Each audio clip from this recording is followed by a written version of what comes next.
programa de hoje, Luiz Matheus Pacheco inicia uma série de matérias sobre o autocuidado. Caroline Mello faz a sua estreia no programa falando sobre a importância da comunicação. Em clima do Dia do Professor, André Westenfelder reflete sobre as aulas online. Ainda sobre o Outubro Rosa, Neymar Gil fala sobre a psicoterapia no diagnóstico de câncer. E confira um trecho da palestra Psicologia e Organização, Possíveis Intervenções, com Sabrina Schmidt, diretamente do ciclo de palestras do NAP.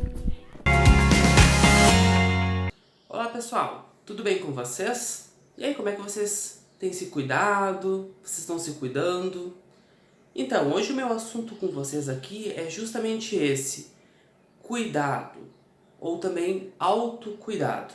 E esse vídeo, ele está integrando aí uma série de 4 vídeos sobre esse tema, que inicia então pelo cuidado, passando pela superproteção, a hipocondria e a síndrome de Munchausen, que seria então o extremo sinistro do cuidado.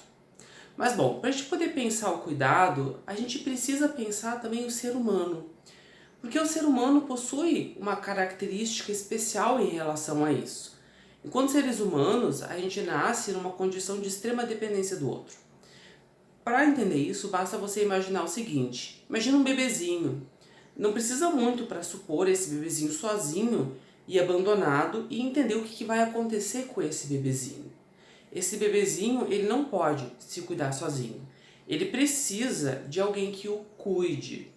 E é justamente nessa relação inicial onde a gente vai desenvolver a matriz da nossa forma de se cuidar, de cuidar do outro e de cuidar da gente mesmo.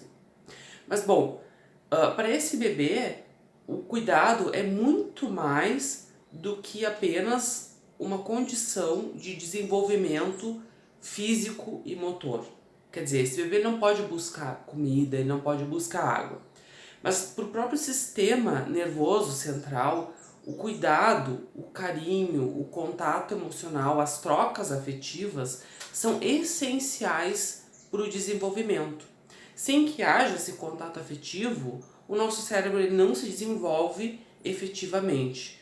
Portanto, a gente precisa de cuidado. O cuidado ele é essencial, ele é inclusive vital para o ser humano. Ele é a base da nossa própria sociedade. Se a gente pensar na sociedade ou na civilização, a gente poderia descrever a civilização justamente como isso, um espaço ou uma forma de organização social onde mais ou menos um cuida do outro.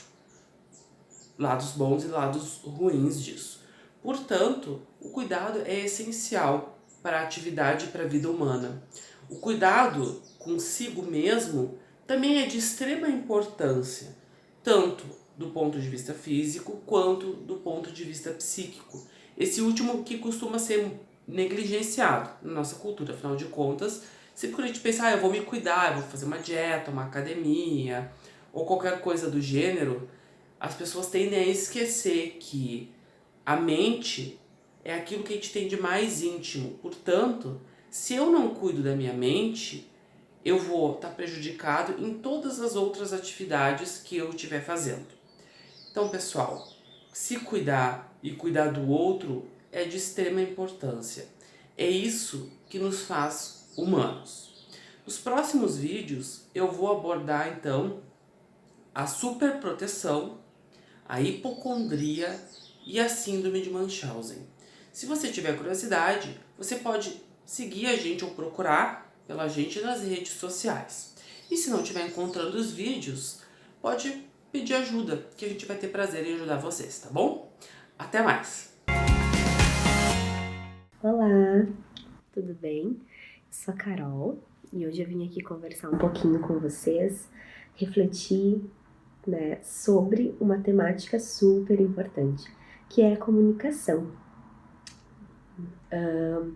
Na minha prática clínica, um dos primeiros aspectos que eu costumo observar é a forma com que o meu cliente está se comunicando, Como que vocês estão se comunicando? Vocês já pararam para pensar alguma vez? Vocês já pararam para refletir se vocês estão se comunicando ou se está faltando comunicação. Vocês já pararam para pensar se vocês estão conseguindo falar para o outro, né? Se vocês estão conseguindo trazer para a dinâmica relacional de vocês a comunicação, se vocês estão conseguindo dizer, né, para o outro, seja no ambiente de trabalho, no ambiente familiar, numa relação amorosa, numa relação de amizade, aquilo que de repente tá chateando, aquilo que de repente não tá tão legal assim, aquilo que tá incomodando, que às vezes causa um desconforto, ou também talvez aquilo que tá legal e que vocês gostariam que continuasse funcionando dessa forma. Vocês já pararam para pensar que muitas vezes a gente pensa muitas coisas boas, né? Analisa de uma forma muito positiva as nossas relações, mas a gente não fala pro outro, né? A gente, porque tá bom, e a gente acha que não precisa dizer quando está bom. Ou também da mesma forma, às vezes quando não tá tão bacana assim, a gente acha que a gente tá demonstrando de outras formas, que não falando, que não comunicando de alguma forma, porque pra gente, às vezes, né, daí entra aquela clássica frase que é óbvio, né, eu tava demonstrando e era óbvio que eu não estava contente, era óbvio que eu não estava satisfeita, era óbvio que eu não estava feliz, por exemplo. Mas será que pro outro é óbvio, né?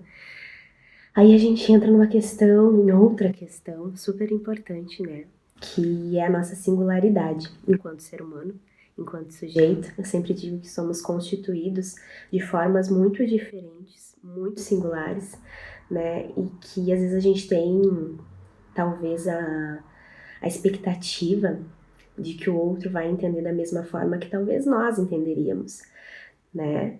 E não, né? A gente acaba depositando uma obrigação no outro que ele não tem, que é de entender aquilo que, na verdade, nós gostaríamos que ele entendesse, né? Então, por isso que eu considero que a comunicação tem um poder muito, né, importante nas nossas relações, em todas elas, porque ela traz esclarecimentos, né? Ela consegue transmitir o meu sentir, ela consegue, através da minha comunicação, a pessoa tem a oportunidade de me acessar, a pessoa tem a oportunidade talvez de se retratar, a pessoa talvez tenha a oportunidade de se justificar, de me fazer também entender, né, algumas coisas sobre ela.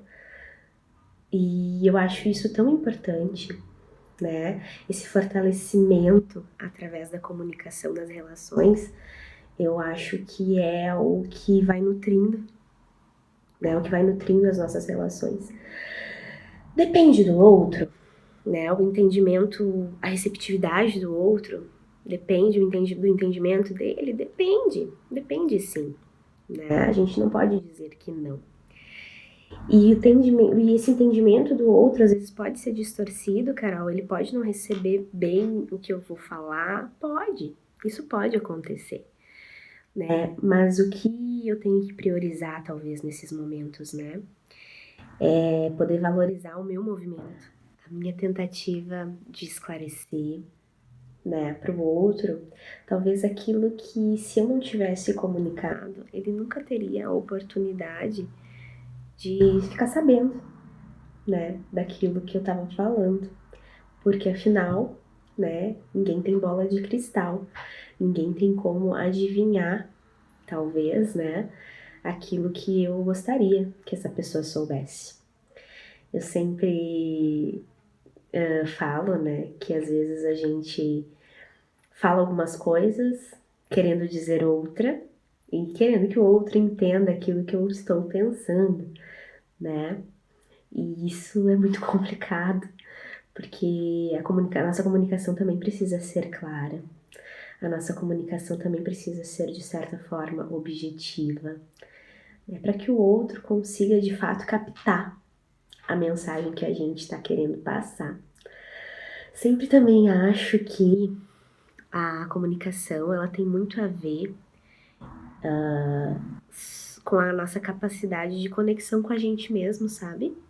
Do quanto eu tô permitindo, do quanto eu tô me permitindo sentir, né? Quanto maior a conexão que eu tiver comigo, né? Quanto mais fortalecido eu estiver, melhor eu vou conseguir me comunicar, né? E através da comunicação, a gente vai estabelecendo, né, diversas coisas, a gente vai convencionando algumas coisas, determinando algumas coisas, inclusive para nós mesmos, né? E através disso, a gente vai fortalecendo também a nossa relação com a gente mesmo, né? Esse compromisso que nós temos que ter conosco mesmo de ser congruente, né? De ser genuíno, né? De respeitar o nosso sentir e de se conectar com ele. Então, fica esse questionamento para vocês, né? Do quão vocês estão conectados com vocês mesmos, com o sentir de vocês, o quanto vocês estão conseguindo comunicar, né? Nas relações de vocês, tá certo? Espero que tenha ficado uma reflexão bacana e que vocês consigam, né, se colocar em movimento de comunicação, tá certo? Um grande beijo e até mais!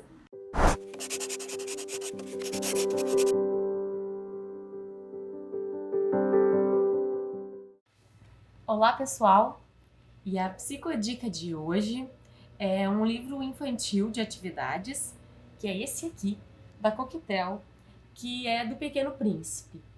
Ela tem recortes, esse livro, então ele faz pequenos recortes da obra do Pequeno Príncipe e vai colocando aqui, e junto dela vão tendo atividades de caça-palavras, de procurar os erros, de achar.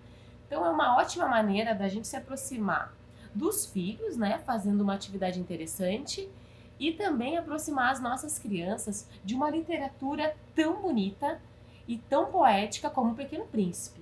A cada recorte a gente pode ir fazendo pequenas reflexões, e não só com as crianças, mas também conosco. Confesso que eu também reflito naquilo que está escrito nesses recortes, e é lindo demais. Fica a dica de hoje, então, o livro de atividades do Pequeno Príncipe. Um grande abraço para vocês, até mais!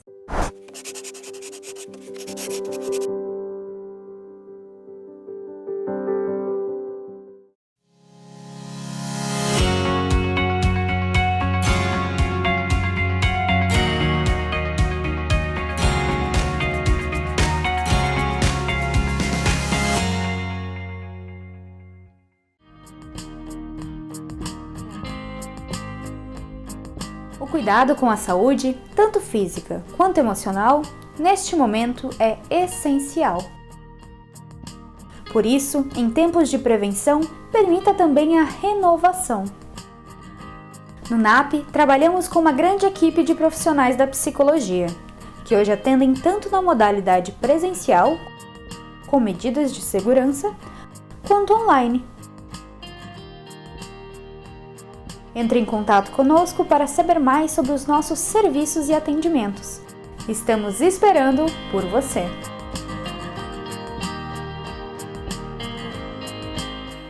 A Exatos começou de um sonho de poder ser um diferencial por onde eu passava. E foi assim que ela surgiu, trabalhando na Prefeitura de Estância Velha, onde o senhor Ivo Jacinto Baumgratz me convidou para fazer a contabilidade dele. E hoje, 30 anos depois, temos nossa nova sede em Estância Velha, com 1.800 metros quadrados, para atender nossos 600 clientes em toda a região. Convido você a conhecer a Exatos. 30 anos apoiando o empresário da região.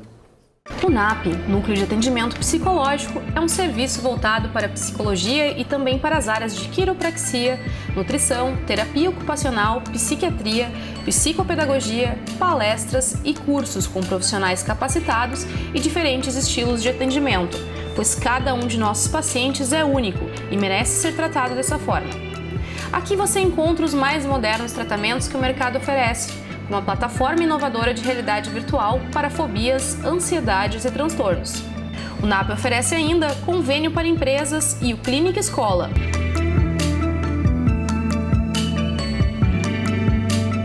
Agende uma visita, conheça os nossos serviços e encontre o apoio que você precisa.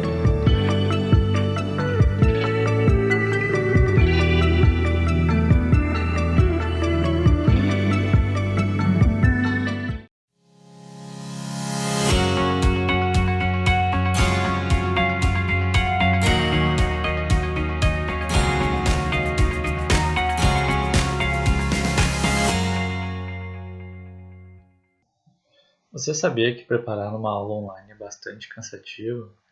Se você é professor ou professora, com certeza você sabe o que isso significa.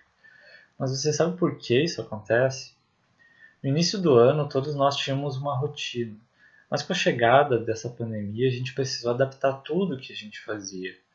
Então, houve essa troca, né, desse ambiente físico para um ambiente virtual.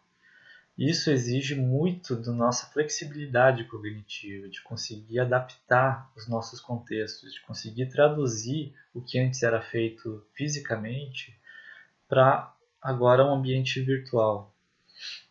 Alguns chamam isso de home office, por exemplo, né, de transferir esse trabalho para um ambiente virtual. E com os professores é justamente isso que aconteceu. As aulas que antes eram dadas dentro de uma sala de aula, agora passaram tudo para a tela de um computador, por exemplo, para uma videochamada com seus alunos. Tudo isso, toda essa mudança, gasta bastante energia, o que também é chamado de reserva cognitiva. Pense que essa reserva é como se fosse um pote. Quando a gente acorda, esse pote está mais cheio de energia. E ao decorrer do dia, a gente vai gastando aos pouquinhos dessa energia, né? Quanto mais a gente precisa pensar sobre uma atividade, tomar uma decisão mais complicada, esse pote vai se esvaziando. Tanto que no final do dia a gente quer simplesmente descansar, porque não tem mais energia nesse pote. E isso acontece com todo mundo que está vivendo nessa situação de agora. No caso dos professores, tem algumas questões que é interessante de se observar. Por exemplo, algumas das funções que são utilizadas para o planejamento e execução de uma aula online são justamente os que mais gastam a nossa reserva cognitiva. Por exemplo, o próprio planejamento. Ter que planejar como vai ser uma aula, o que vai ser passado, ou até se precisa gravar algum tipo de vídeo, é necessário organizar todo o conteúdo que vai ser feito, entender como que vai ser passado para os alunos, se vai ser através de texto, se vai ser a gravação de um vídeo, qual vai ser a tarefa que vai ser dada para esses alunos também, né? E justamente tudo isso, conseguir organizar toda essa questão ainda mais longe desse contexto, requer uma flexibilidade muito grande. Porque justamente quando se está no ato de entregar essa aula dentro de uma sala de aula, tu tem esse feedback dos teus alunos. Tu consegue observar como está o andamento da tua aula, vendo os alunos ali recebendo todas essas informações. Mas agora, dentro de um contexto virtual, nem sempre isso é possível, seja pela câmera ou até por alunos que não têm acesso a esse tipo de tecnologia, por exemplo. Então, conseguir adaptar o seu estilo de aula, ao conteúdo que tu vai passar para esses alunos, sendo que nem todos eles vão conseguir se adequar também a essa ferramenta, requer muita flexibilidade de conseguir contornar todos esses problemas técnicos, inclusive, que aparecem. E uma outra questão, justamente, é que agora é necessário também aprender sobre essas novas tecnologias, aprender uma nova metodologia, né, de ensino, porque nem todos os professores têm também esse acesso a essas ferramentas, não têm talvez até interesse, quem sabe, ou nunca precisou ter esse aprofundamento nesse tipo de tecnologia de uma aula online, por exemplo. Então, todas essas novas modificações que foram ocorrendo durante esse ano exigiram muito da nossa flexibilidade, exigiram muito da nossa reserva cognitiva. A gente tem gastado muito tempo se adaptando a esse novo contexto de mundo. Então, para exercer, para conseguir ser professor nesse momento, é necessário ter muita resiliência, justamente porque é um passo a mais para se dar. Se já não era fácil dar aula antes, dentro de um contexto de sala de aula, imagina agora em que os professores têm que se adaptar para uma nova tecnologia, para uma nova ferramenta e conseguir transpor todo aquele conhecimento que era passado fisicamente, agora de uma forma virtual, e tentar garantir com que seus alunos consigam aprender dessa forma também, né? Imagina as avaliações, como é que não estão sendo feitas, né? Então, todo esse contexto exige bastante do professor, exige bastante da flexibilidade dele de conseguir lidar com essas novas tecnologias. Então, fica aí esse agradecimento a todos esses profissionais que estão dando o seu melhor nesse momento, pois justamente não é uma situação fácil. Claro, todos os trabalhos também acabam se adaptando de uma forma ou de outra, mas a questão do ensino-aprendizagem, por se tratar justamente do desenvolvimento de pessoas, né, de cidadãos, merece um destaque nesse momento. Então, agradeço ao professor dos seus filhos. E aí, tudo certo? Aproveitando o espaço para que a gente possa trazer então informações, desmistificar algumas questões, alguns tabus, hoje eu queria aproveitar para falar ainda sobre o Outubro Rosa, né? Esse mês alusivo às campanhas de prevenção aos cânceres, principalmente ao câncer de colo de útero e o câncer de mama, que são os que mais acometem, né, a nossa população mundial, e aqui no Brasil não é diferente.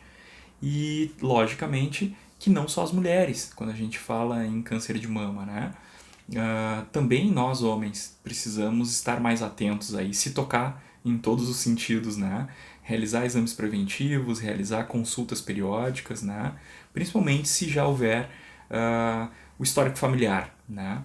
Então é muito importante que a gente possa usar esse espaço para entender também a importância do tratamento psicoterápico, tá? Então, logo o paciente identifique e seja devidamente diagnosticado e inicie o tratamento oncológico, é importante já também dar início, startar o processo de terapia, né, de processo psicoterápico, para poder dar suporte emocional, para poder preparar esse paciente para as frustrações, para as dores, para as eventuais interrupções sociais, planos, né, os desejos, né, de tirar algumas fantasias em relação à própria doença, e para que ele possa encarar as etapas do processo terapêutico oncológico, né, como as dores, né, a sequência dos dias após a realização, por exemplo, das quimioterapias, das rádios, né. Então, todas essas questões precisam estar muito bem trabalhadas em paralelo, para que essa pessoa não adentre num processo depressivo, né? E também para que a gente possa perceber se também vier associado com um quadro de isolamento social, né? Muito comum, muito normal, tá? Também muito comum e muito normal, tão logo seja identificado e diagnosticado, né, um câncer, é a negação, tá? Um mecanismo de defesa aí muito fácil da gente reconhecer, da gente perceber, né? Então, frente a uma doença que nos traz, que mexe com as nossas fantasias e mexe também com os nossos sensos de finitude, né? Com a proximidade, por exemplo, com a morte, o câncer ele pode trazer essa necessidade de enfrentamento via negação. Então, a pessoa simplesmente, né, de uma forma muito positiva, encarar as coisas, né, demonstrar uma força exacerbada, assim, é importante que a gente fique um pouco atento para que isso não esteja sendo maquiado e mascarado aí, inconscientemente, né, lógico, pelo paciente, mas escondendo essa dor que ele está sentindo, tá? Então, todo e qualquer tipo de ajuda é importante, né? Uma rede de apoio familiar é fundamental, um companheiro ou a companheira desse paciente é muito importante que num segundo momento também possa ser trazida, né, acolhida no processo terapêutico, para poder fortalecer e preparar essa pessoa ou essas pessoas para poder entender a condução, né, do tratamento dessa doença, que pode vir com algumas questões físicas bem importantes, como, por exemplo, retirada de parte, né, desse câncer, que muitas vezes pode vir com a mastectomia, né, com a retirada de parte da mama ou da mama, e isso gerar algumas questões bem significativas de aceitação dessa mulher e inclusive do parceiro, né? Mexer com as fantasias dessas pessoas, né? Por exemplo, as questões sexuais, de poder tocar, como fazer, como manter a relação sexual, né? Então, tudo isso é muito importante que a gente esteja atento para poder trabalhar com esse paciente e com a sua rede de apoio, tá? Então, para hoje, a minha dica, a minha possibilidade de fala seria essa, né, de deixar essa importância do atendimento psicoterápico o mais logo possível, né, o mais precoce possível, e de preferência associado ao tratamento e à terapia oncológica, para poder trazer o mínimo de perdas e um ganho melhor de qualidade de vida para esses pacientes, certo? Se cuidem, se previnam, façam acompanhamento médico periódico e a gente fica à disposição para eventuais dúvidas, certo? Um abraço, até mais!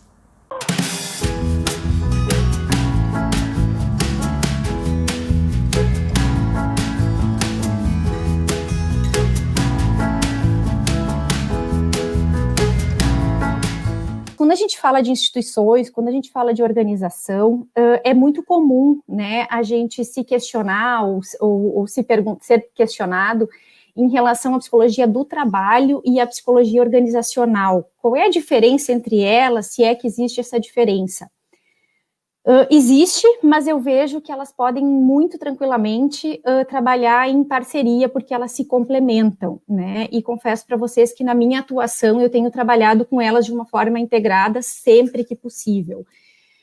E com a ajuda de outros profissionais. As teorias trazem que a psicologia do trabalho ela está mais vinculada com a qualidade de vida, com a saúde, com o bem-estar, com a segurança do trabalhador, com ergonomia. Ela muitas vezes está vinculada com a saúde, com o SESMIT nas empresas, né, com saúde e segurança do trabalho, medicina. E o foco da psicologia do trabalho é o homem, né, é o ser humano na sua integralidade, no sentido de pensar nele tendo saúde naquele espaço de trabalho, ou quais fatores, né, ou o adoecimento do ser humano nos espaços de trabalho. E a psicologia organizacional, obviamente, vai trabalhar com o ser humano, vai trabalhar com pessoas também nesse cenário, é o nosso foco, é a nossa prioridade, mas a psicologia do trabalho vai estudar mais essas questões comportamentais, ou seja, o ser humano, né, o homem nesse cenário, mas conectado com esse ambiente, né, de que forma o ambiente interfere no comportamento das pessoas e vice-versa em relação a esses espaços de trabalho, seja elas nas instituições privadas, públicas, enfim, né, independente do espaço. E então vai pensar nessa gestão de pessoas e acaba incluindo esses processos organizacionais, muitas vezes vinculados à área de recursos humanos, e conectando, obviamente, esses processos, os resultados que a empresa imagina e espera desses funcionários com o ser humano, ou seja, como as pessoas vão fazer para casar esses processos e esses resultados. E por isso que eu acho legal comentar o trabalho nessa forma integrada, né, porque eu vejo dentro das organizações a gente não consegue, e aí vem muito do nosso papel, traduz sempre a nossa atuação nas empresas como uma ponte, né, a gente não vai conseguir pensar só no ser humano sem pensar nos resultados daquele negócio, sem pensar no que aquela empresa está buscando, no que eles precisam para atingir e se manter, inclusive para manter seus funcionários. Então, a gente está sempre nesse meio campo, né, onde nós estamos constantemente mediando interesses e necessidades dos funcionários, dos gestores e da empresa, porque os gestores, inclusive, muitas vezes têm perspectivas, perfis e divergências em seus posicionamentos e necessidades, e a gente precisa pensar nesse meio campo, né, como que a empresa trabalharia com isso, fazer um alinhamento entre esses gestores com seus funcionários, e aí nos mais diferentes aspectos, porque eu estou pensando e conectando aqui a psicologia do trabalho com a psicologia organizacional, né, ou seja, eu estou pensando que a gente precisa considerar as angústias, as necessidades, os conflitos, as realizações, o que motiva aqueles funcionários, né?